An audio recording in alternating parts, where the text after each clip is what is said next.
Hello, welcome to this P-51D tutorial. In this video, I will be covering basic controls and some nice to have controls. So to begin, I'm going to go into my options, P-51D reel, all but access commands. I'll pull up an image of my controls so you can have a reference of where I'm binding things on my controls for when you bind your controls.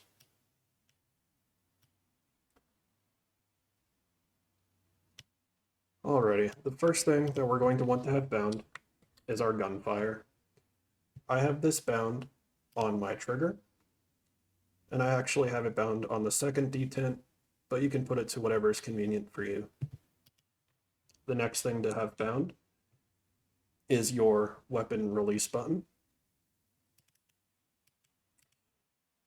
And I have that on this button here on the front of my joystick. This is utilized for rockets. After that, we're going to bind our trims. I have a hat switch here for trim, and I have aileron left and right on the left and right of that hat, elevator down and up on the up and down of that hat, and trimmer reset on the push down of this hat. For my trim rudder, left and right, I have it on a knob here on my throttle.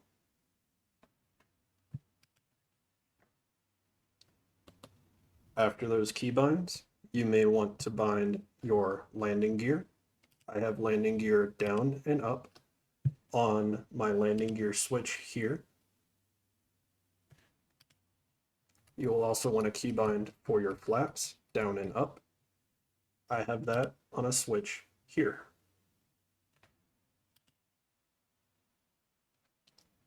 After that, you will want to have a binding for bomb salvo release, left and right.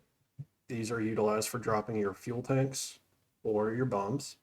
And I have those on these front buttons on my throttle here.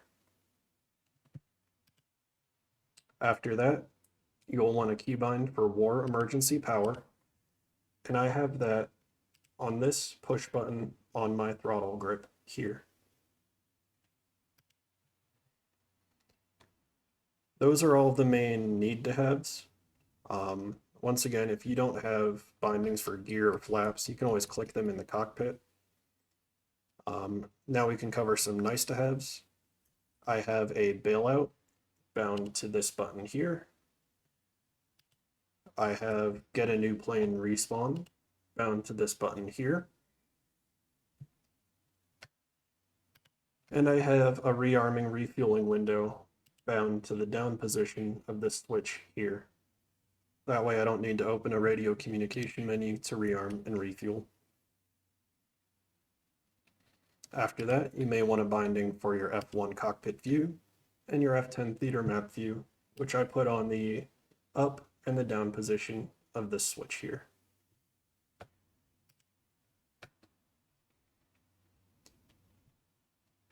That covers all of the basic controls. Now we can talk about access commands. Under access commands, I utilize a two-part throttle. So if I had a plane with two engines, I could bind one to the left, one to the right here. So on the left one, I have engine RPM setting. And on the right one, I have throttle. Left one, engine RPM, right one, throttle.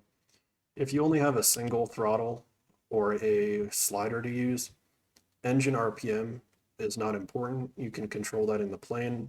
You just want throttle bound. As always with our throttles, under axis tune, make sure there is no curve. After that, I have pitch bound to the forward and back on my stick. And I personally have a 25 curve on my pitch and my roll. If it feels too mushy, you can decrease the curve. And if it feels too snappy, you can increase the curve. This is all your own preference. Roll, once again, 25 curve, and this is on the left and the right of my stick. I have wheel brakes assigned. If you have an axis to bind your wheel brakes to, make sure when you actuate them and then release, it shows on the right-hand side. If you release them and it shows on the left, you're going to have to come into axis tune and invert. If you push them down to actuate them, the left-hand side means they are engaged, the right-hand side means they are not engaged.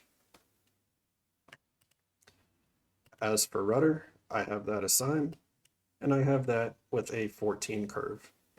Once again, this all comes down to your preference. If it feels too snappy, increase the curve. If it feels too mushy, decrease the curve.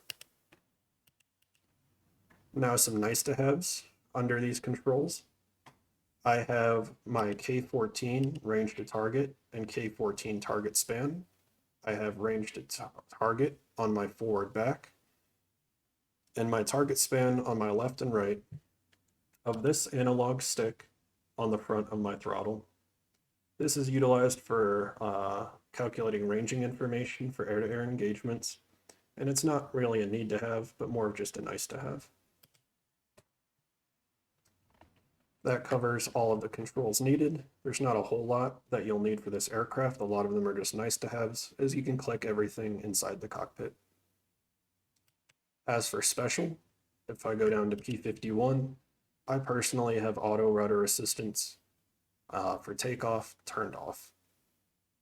I don't have any customized cockpits installed, so that's all on default. All right, that covers all of the basic keybinds and some nice to haves. You can always add to this or change it to your liking, but thanks for watching.